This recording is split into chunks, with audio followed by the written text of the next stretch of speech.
Hey, Spike here for another Open Dragon Mouth. And, yeah, I'm doing my video a little early this time because this week I have to travel and do some work. And it's going to take me away from the computer for a little while. So I might as well do it right here, right now.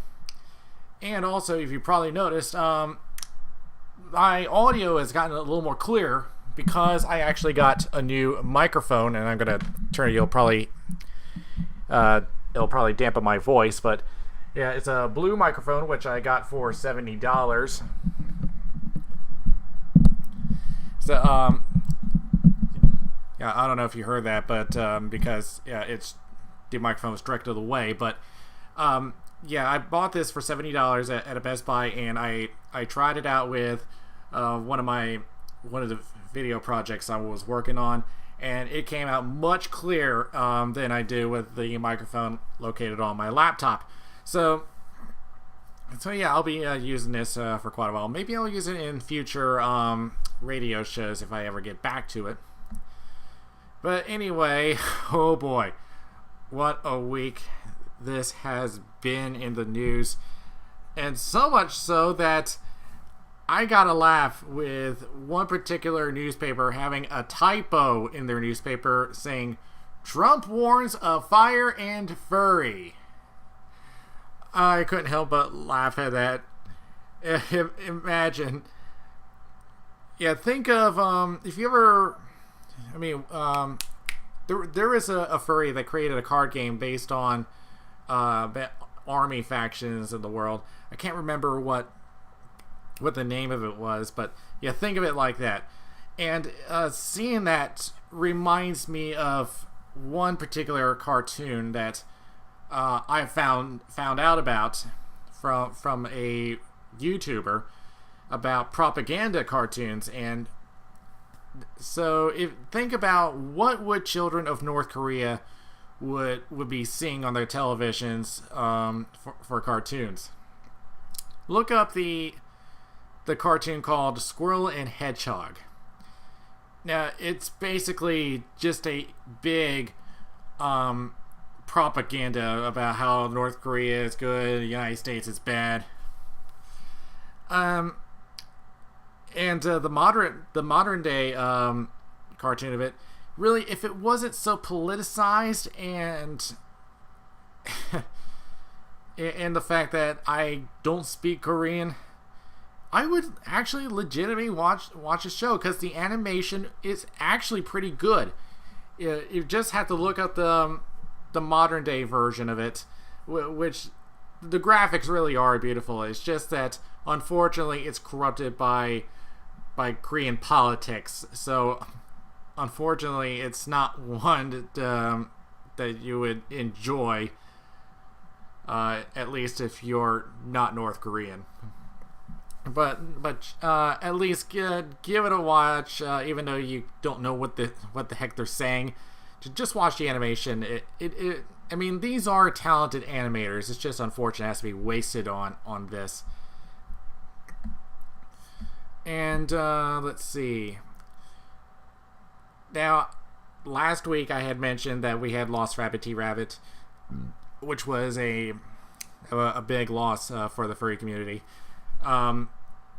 We also lost an actor who played an iconic character, Mr. Haruo Nakajima, who is the guy who played the original 1954 Godzilla. And he was age 88, went a long ways. He died this past Monday of pneumonia. If you look up the movies, I mean, that's him there. He's the one stepping on the miniature bridges, the buildings in that rubber suit. So yeah. What else we got here? Now the other day, I had mentioned about Vice doing an article on furries not too long ago. Well, they actually did another one just earlier this month, back on the 3rd, and the title irked me a little bit. The title of the article was "How the Furry Community Became a Safe Space for Youth." That irked me quite a lot, because you know how I feel about safe spaces. But I actually read through the whole article, and it's actually not bad. It's just a mother's experience at Anthrocon when her daughter pretty much dragged her into it.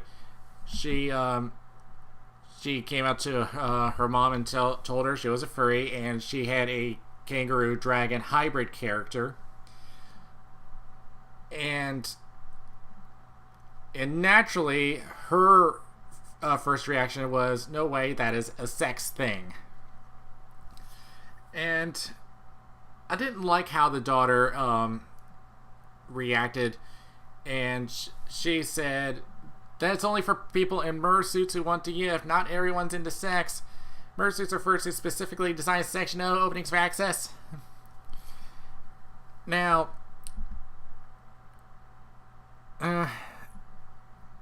why?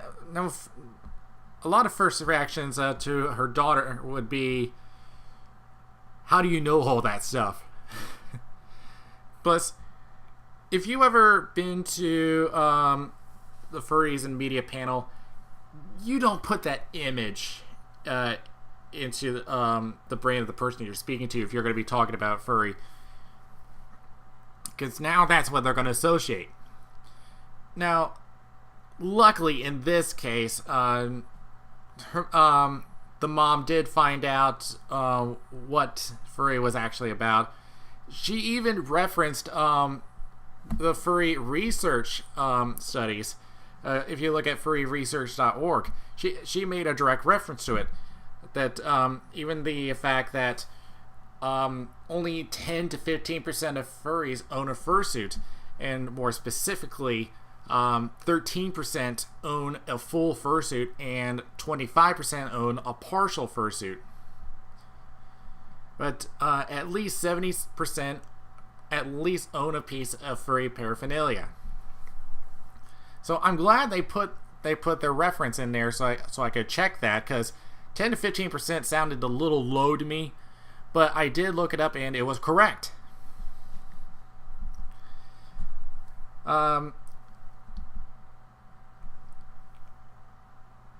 So they did attend Anthrocon, and she quickly learned what the furry community was about, and I went through like 2/3 of the article, and there wasn't a reference to safe spaces. It was until let me find out. I know I have it in here somewhere. I know it's in here because I found it. Okay, now I'm going to quote this directly from the article. Now she references one of the researchers of the International Anthropomorphic Research Project, which is Dr. Courtney Plant.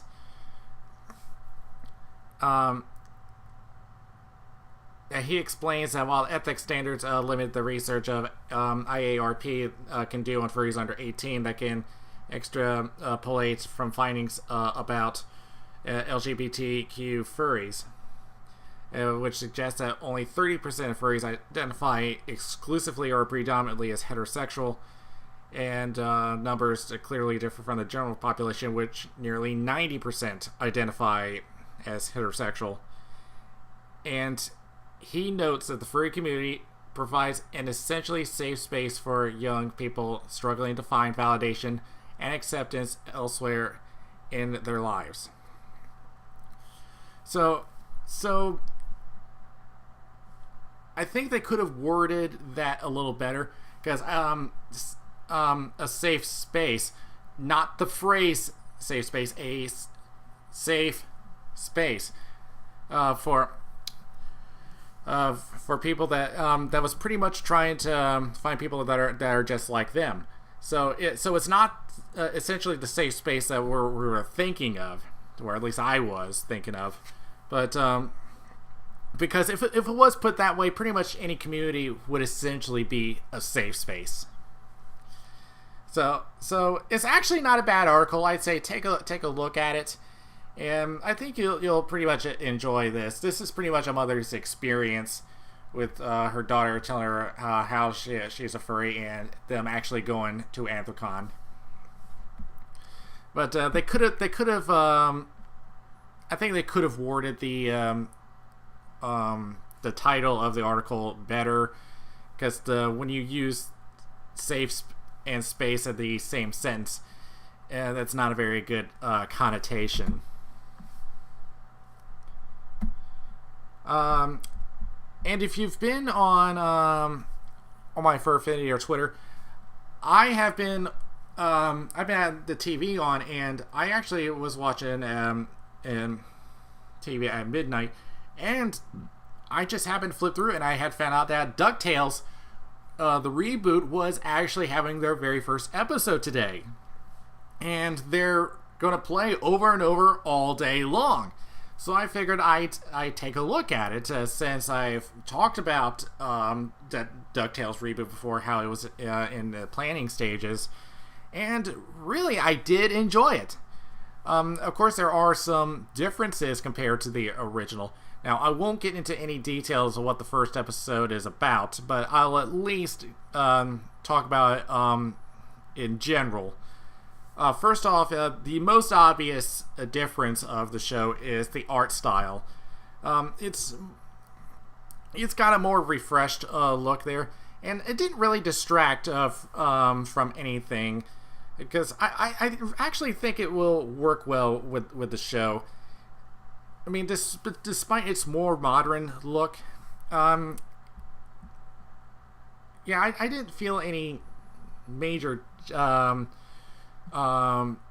dissonance, I think the word I'm looking for. And so yeah, I'd say you'll actually enjoy that. The characters themselves, first the triplets. The first thing you'll notice that their voices, you'll notice they don't have that duck-like sound they had in the original, and they sound just a little bit older. And that's really no big deal for me, because Daisy doesn't have that, Scrooge doesn't have that duck-like voice. Pretty much just Donald is. Another big difference with the triplets is that, unlike before, where the only difference they had was the color of their clothes, they each have a distinct personality. One is smart, one is easygoing, one is an adventurer. So they're trying to give a little more separation, give them their own personalities, and I actually do like that. It's nothing like extreme like in Quack Pack. So what else did we have? I have to look back at my notes, because there is like so much that I have to think about. Let's see, what else did I talk about? But yeah, they pretty much work well with as foils to each other as far as comedy. Especially the triplets just want to be around with Scrooge, and he just wants to be alone and stuff. But they pretty much got him to get back into adventuring. The one big difference is that Donald Duck will actually be in the series a lot more. See, in the original series, the reason why he dropped off his nephews over to Scrooge was because he joined the U.S. Navy.